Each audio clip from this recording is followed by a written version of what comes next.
Hey, second graders, it's Mr. Schaefer. I am going to talk you through a little bit of geometry today. We're going to be learning about some shapes and ways to compose different shapes. So I'm going to share my screen with you. Here we go.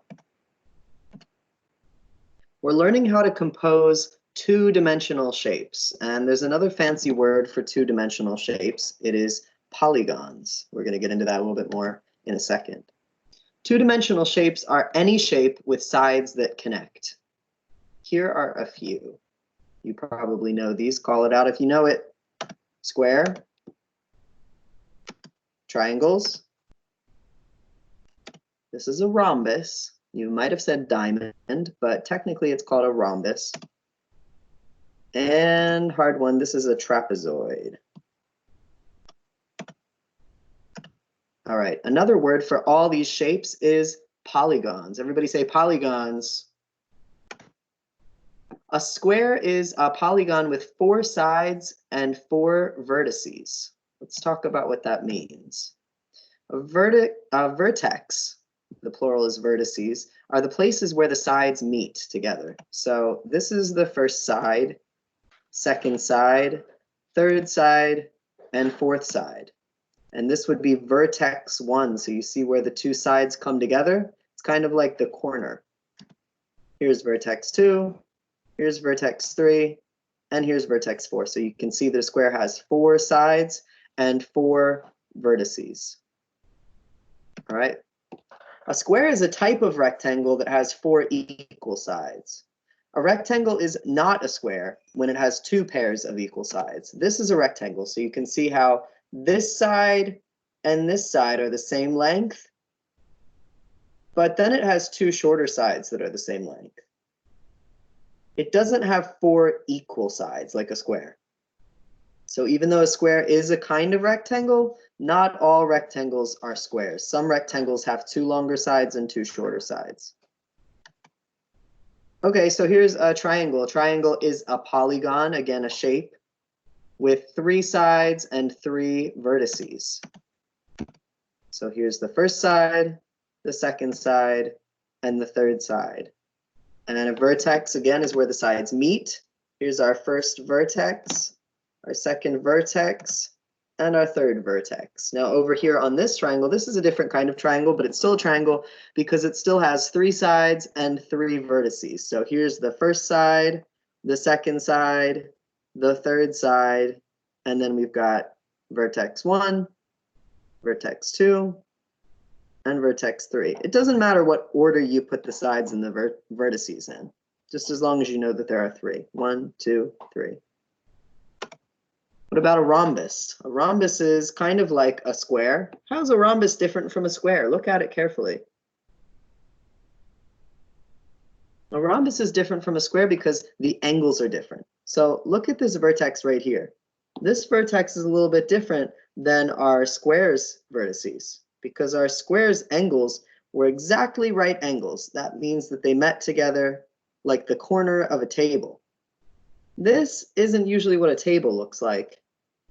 This table would look really lopsided. So that's how we know it's a rhombus and not a square. Again, it has 4 sides and 4 vertices. But we know that it's different from a square or a rectangle because of the way the shape looks.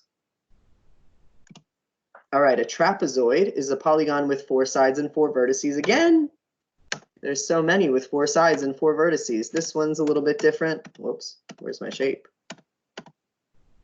Here it is. And you can see with our trapezoid, it has two parallel lines. These are parallel lines because they're never, ever going to cross. But these 2 sides right here are not parallel, because if this side kept going and kept going and kept going and kept going, it would go up like this. And if this side kept going and kept going and kept going, it would go up like this. And these 2 lines would cross. So that's how we know that it's not a rectangle. Okay, but that's not really what we're learning about today. Today we're learning about how can we use these polygons to compose new polygons. Compose means put together. So let's use 5 shapes to compose a new polygon with 5 vertices. We have our rectangle, another rectangle. Here's a triangle, another triangle, and we've got a rhombus on top. So look closely at this shape. How many vertices does this shape have? 1 vertex, 2 vertices, 3 vertices, 4 vertices, 5 vertices. So if you said that this shape has 5 vertices, you are correct. And if it has 5 sides, 1, 2, 3, 4, 5, and 5 vertices, then it's called a pentagon. Everybody say pentagon. All right.